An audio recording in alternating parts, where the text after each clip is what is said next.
Hello and welcome to Ula Tea Leaf Readings. My name is Lenor and today I'm going to be reading your tea leaves. This is a horoscope for Sagittarius.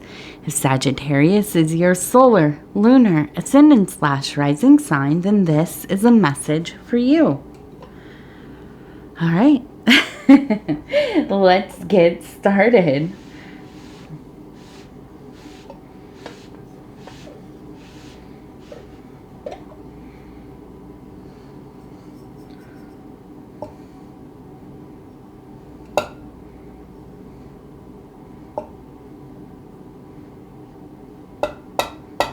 There we go. That feels right now. All right, Sagittarius, how are you doing? All right. So our card for this reading is the Ten of Wands. This has a lot to do with a sense of oppression, okay? I think this can be so many different things. When we're working with the wands, it's very emotional, very fiery. This could be anything from responsibilities, being overloaded, a feeling of a burden, somebody kind of, forcing their worldview on you, kind of making you, well, as I'm looking at this, I think performing, right? This one looks like, if you've ever seen, what is it called? Dumbo, the movie with the elephant in the circus balancing on the ball, right? And thankfully, I think circuses are not as popular as they used to be. So maybe this is kind of, if you're younger, you might be like, I don't know what you're talking about, Lenore. But if you're older like I am, or older than I am, then you probably are familiar with this image, okay? At least this kind of archetypal image of an animal, a bear, is it the elephant? A baby elephant balancing on the ball. So immediately, I have to say, I think of kind of being made to perform, made to kind of, be a certain role within probably your family. Because this is a younger looking animal, there's a sense of, being young and kind of being a person that carries the burden of others around them, and that they want you to be a certain way so that they can kind of live vicariously through you, so that you're easy, manageable, like this, oh gosh, it boils my blood just thinking about it. But this idea of like, these are old, kind of things, but like children should be seen and not heard, right? I just, there's like this strange thing about how people used to raise kids to kind of like break their will, right? Like it was, like if they had, and they used to say, oh, it's a spirited child or whatever. And just really, hard on especially young people. If they were different, if they had an opinion, if they were strong-willed. Now, of course, this is a generalization, but you would run into this kind of attitude often. Now, I live in the Midwest, and although I really do love the Midwest, I love the people of the Midwest, you do kind of, you hit pockets of these kind of older ways of existing, okay? And, you know, to each their own, of course. But as somebody raising a kid now, I feel like it would break my heart to force my child to be anything but what she is in that moment, because she's a million different things in any given day, right? So I feel like for you, there was somebody in your life that was very hard on you, at least one person. And I feel like in a way it was kind of this like they felt like it was a competition to kind of every time you pushed back, they wanted to push farther so they could try to get you to conform to their idea of what you should be. And this probably went on throughout your younger life into maybe even adulthood. And so I feel like that was where we get this oppressive nature here. And it's very sad. It makes me sad thinking about that. You know, that in your growth, in your becoming, you know, that you were under the weight of somebody's opinion, their bad attitude. They probably shamed you, made you feel bad about something that was probably important to you. If this is part of your identity or something that you enjoy doing. And I have to say, I'm sorry. Speaking of of children, I am filming during the day, and you will probably hear loud noises. My kiddo is in her playroom banging something. I don't know what it is. I can't tell. But it sounds loud. So she must be having fun. And so,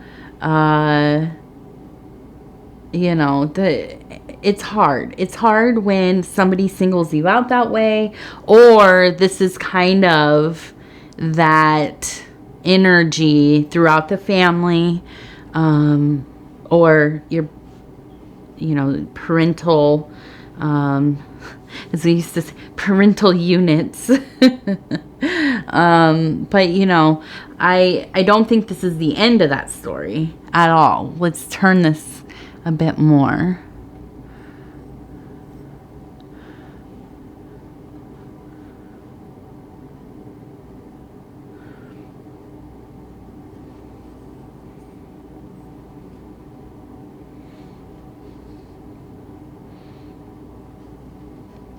Well, in here I see a person standing right here. I see a baby in the middle and somebody standing here holding the baby and kind of coming together. Kind of almost, it feels like an image of family.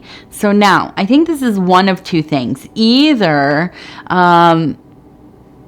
you found your freedom, or began to, in kind of leaving your family of origin and beginning your own family. Or it doesn't have to, you don't have to have a child or a partner. This could be friends, this could be the work that you do, but there was a sense of finding your people. Okay.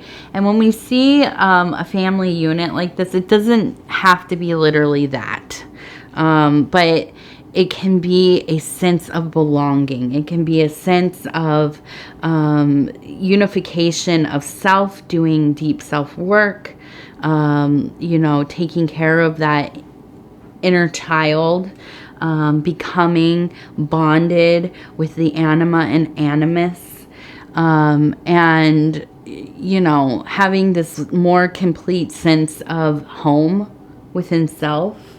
Okay, but this could also be literally a family, right? That you left your family, or at least grew up, right? Met somebody, maybe had a child, maybe had a few. It does, it doesn't have to be particular, but there's a sense of moving on from that. Now, on the other hand, I think that this kind of maybe is also that your parents maybe were not the ones that were difficult or mean or, oppressive. Maybe they actually fostered a lot of creativity, individuality, autonomy. And it was maybe older family members or, auntie, uncle, grandma, grandpa, whoever, had something to say about that. But I feel like this is less likely in your home. Although, maybe, I don't know. But I do think that ultimately you have really grown and done a lot of dropping the conditioning, really working to forget those things that stuck with you, the things that they would say to you, those ideas they put in your head, that language that they weaponized. Okay, really trying to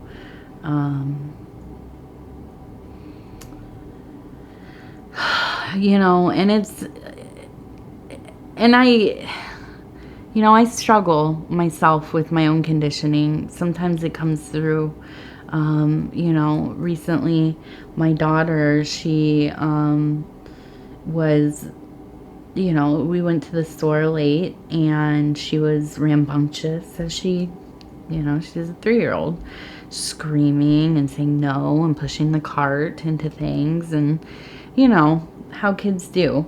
And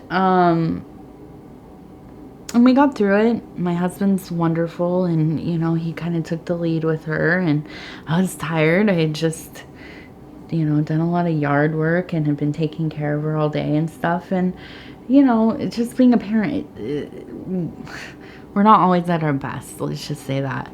So we got in the car and I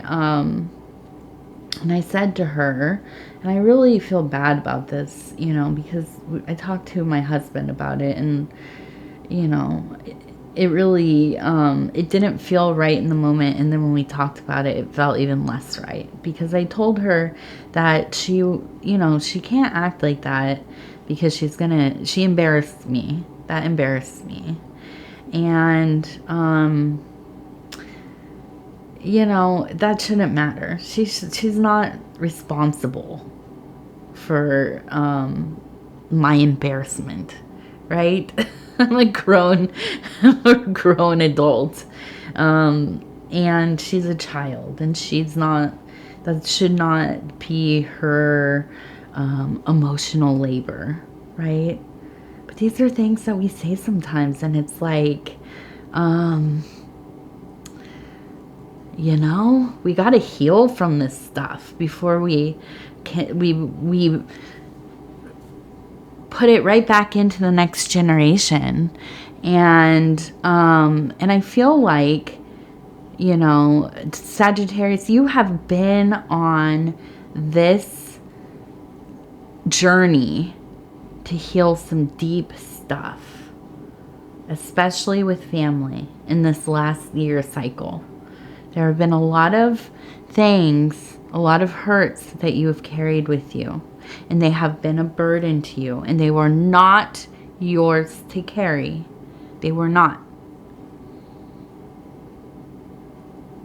But we remember the things that people say to us, and maybe they don't even mean it. Maybe they're frustrated, they're angry, they're, tired. Maybe they're just unwell people, toxic people, whatever. And they say something, they forget about it, they never think about it again. But you, that child, you absorb it into your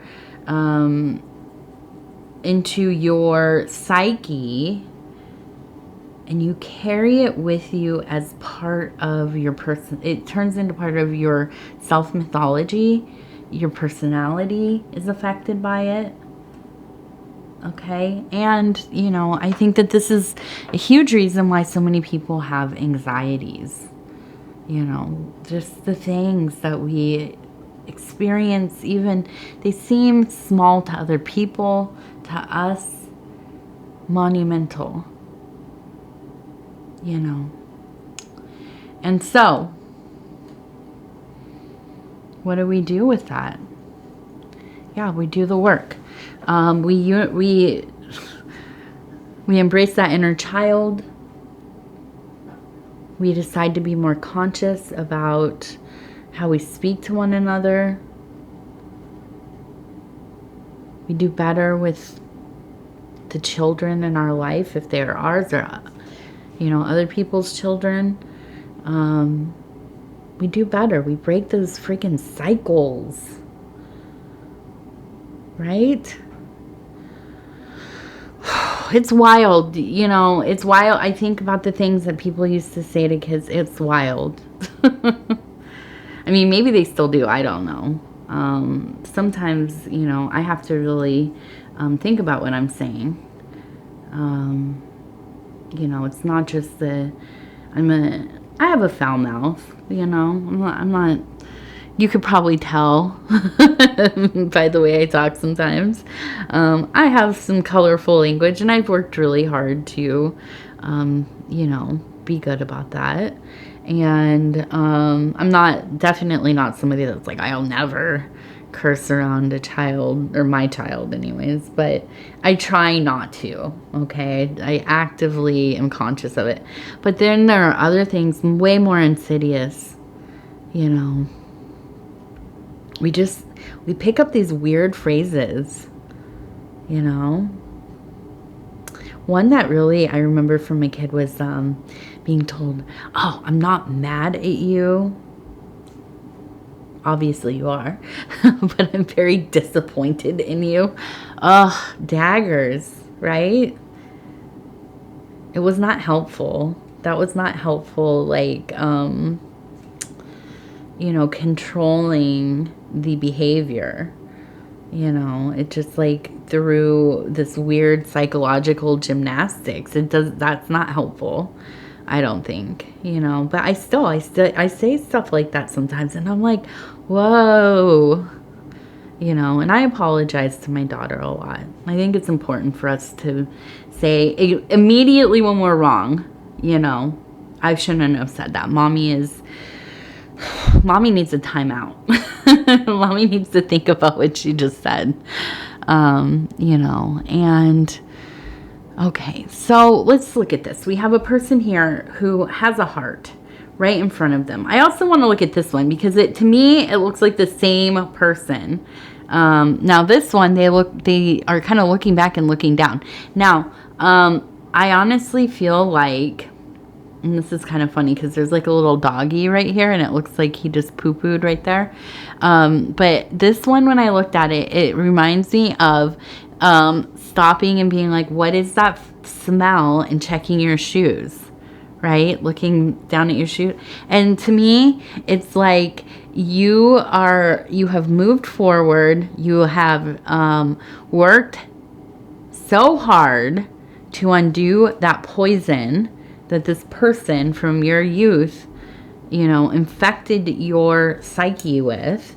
And now, if they are still alive, whenever you come in contact with them, or people who are like them, because there are people who will remind you of them, it's like, I feel like I just stepped in, you know, dog poo. Like, your attitude sucks, and I am not going to accept it. Like, who do you think you're talking to? You know? Do you talk to people like that? No, not anymore. Not me. Right? And here, I feel like there's just, you know, this is a nice erect posture. The heart, strong, a beautiful, beautiful sense of self, love, protecting self, really, you know, again, not allowing this energy anymore. No more of that. You know, and I feel like we have some birds. We have a bird here. This one's interesting because we have, it looks like a cliff right here. Okay, and a person standing, they have like a stick, walking stick, a magic stick. Oh no, not that, not that. Oh goodness. They have a walking stick that could be used for magical purposes. And they have there's a bird who's flying out. Okay. We also have a bird flying there as well. So we have a sense of movement of spirit, but and then look here, if you do, and now if we look at this without, like, take that out right there. So then we have another, instead of it being the person, now we look, it's another person up on a cliff. Okay, right here with their arm extended. And to me, what the cliff really in this context is going to a most sacred space, looking out over that beautiful valley, all of God's beautiful existence, all of the divine's creation, right? And praying, right? Releasing all of that negative energy. And with the birds, spirit really being there and alive with you, having that close relationship with the cosmos. Okay, that cosmic consciousness. Okay, letting go of that stuff that is unnecessary. And maybe that has been one of the big works of your life, is undoing all of that. Okay, and this is not unlike the process of individuation, which really kind of is. It's about living the first, third of your life as a child, taking on so much stuff, information, and conditioning and falsehoods and traumas and so on. And then when you get towards at least the middle of your life, or maybe middle age, late middle age, so begins, according to Jung, the process of individuation, which includes things like shadow work, integration of the archetypes, activation of the archetypes, and then integration, processing through traumas, really kind of looking at and then releasing. Okay, kind of being archaeologists of our own self mythology. Okay, we got to go back. We got to get our little, pick thing, or little brush. Carefully go through some of those things, those beliefs that we have about ourselves, about our life, about, things that we tell ourselves went a certain way. Our memories, our perceptions, our impressions about whatever the events were. And all of this is important work, because this is what maybe will free us. This is the work of the magician, of the initiate, of the holy person, whatever you want to call your particular path. Okay, this work has to be done.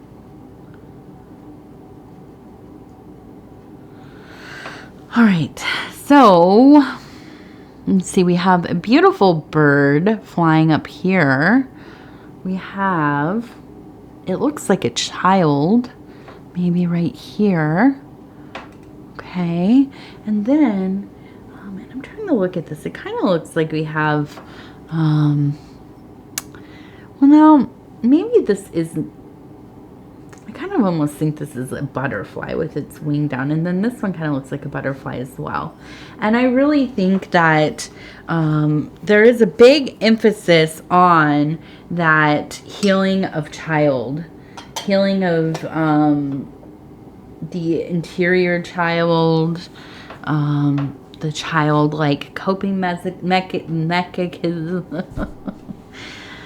mechanisms that we, you know, sometimes there are things, you know, that we just carry with us, and certain things will bring those coping mechanisms out. I will tell you one of mine. When I get into a position where I feel like somebody has made me feel foolish, although I'm in control of feeling foolish, right? You know, I perceive that they don't think, you know, I know what I'm talking about, or they, you know, my opinion, they don't, whatever, you know. And I don't care about this with the greater world, right? But people in my own life, when these rare occurrences happen, you know, it's one of my coping mechanisms. If I feel like I've been made to feel stupid, and again, this is my own reaction, that I am in control of my perceptions, I will immediately shut down and go, well then, we're done. You know, I don't want you in my life. I don't need to talk to you. I'm gonna ghost you. Total shutdown. You know, and if it is warranted or not, probably not. You know, this is one of my things. It is a unrefined coping mechanism. Something from being a child, feeling unsafe, you know, and turning myself right off. Go out of here, you know, flight. And you know, it's something I continue to work on. Sometimes in the moment, I have not caught myself, you know, and I maybe will say something, or I will just, you know, find a reason. I don't really like that person. I don't want them in my life, you know. When in reality, I need to look at, you know, I don't like to, but I do. I have a tendency to hurt my own dang feelings, you know, and I have to be aware of that. All right, let's see. We're going to start with the Earthbound Oracle cards. And these are beautiful. I got them on Etsy, I think. But I don't know. I'm sure you can find them out elsewhere. It says skullgarden.net. But they're really cool. I like them. And these are, you know, some of the other ones I've been using are like inspiration, affirmation. These ones are really just one symbol, one meaning. And I just want to try them out to see how they punctuate the readings that we have done. Maybe we can pull out one extra symbol. And I'm going to stop there and I'm going to flip. All right. This one, Inkwell, says permanence. How does permanence go with this? Well, I think the meditation is on the fleeting nature of everything. As I did not mention, when we saw the butterflies in the plate here, the last two with that child in the plate, this is a evolution, metamorphosis. Okay, the child beneath the butterfly, growth, right? And I think that there is this sense of sometimes we take in beliefs about ourselves that are fed to us often when we are young, and we think that these are permanent aspects of our being. you know. And well, for me, feeling stupid, because when I was young, I felt stupid. You know, I was never diagnosed with ADHD until I was like a full adult, recently, really. You know, and you know, had no idea why I had trouble in school the way that I did. I was, you know, I was intelligent. I just could not apply myself. I have trouble reading long things. I have trouble staying focused. You know, the way that I speak is, you know, different. The way I jumble sentences up, I mess up words. We have, you know, learning disabilities in our family, dyslexia and other things. And, you know, I took these beliefs into myself from a young age that I was never smart, that, you know, anybody who I perceived to be intelligent, if they spoke down to me in some way, or made me feel like they corrected me, or, you know, whatever, I did not. It hit that little sore thing inside of me. Okay, but listen, these qualities that we have, these stories, these things that we tell ourselves about ourselves, they're not real. None of it is real. Everything is made up. Like, everything. From the bottom to the top, to the top to the bottom. It's all made up. We are whatever we want to be. And when we don't want to be that anymore, we're something else. Okay? There is no permanence. Everything is in constant movement. Don't be enslaved by what you think of yourself, or even worse, what people think of you. People don't know what the heck they're talking about. You know what I mean? All right, Sagittarius, I love you. And I thank you for spending this time with me. This is a long one. I'll do my little spiel quick. If you would be so kind as to like the video, it helps us get into the algorithm. The algorithm is what really helps get the video out further and further and further, which grows the channel. So we like to give it things that makes it happy, which is engagement. Things like liking the video, sharing the readings on other social media platforms, watching the readings from the beginning to the end. If you haven't subscribed, please think about doing that. You can hit the little bell thing on there. It'll let you know when the next videos are coming out. And if you want to leave a comment, please do. Okay, I read all of them. I'm a little behind. We have some really serious family stuff going on right now, and I'm a little behind. You know, me, the baby, and Paul, shout out to Dove and Serpent Tarot, we're all fine. It's not us, but somebody close in the family is having a really serious health crisis right now. So we're doing our best, you know, and anyways, you know, I don't want to bring too much of that up, but I'm a little behind. So I'm trying to get on it. And other than that, I added a perk to the membership. There's only one membership tier on here. And the perk is that there's a Discord, which is like a chat room. And so if you're a member, you can come chat with us. And I'd love to get to know you. I'd love to talk to you. I'm on there a few times a day at least. And there's some other very lovely people on there. So you are invited to do that. Okay, Sagittarius, thank you. And we will talk real soon.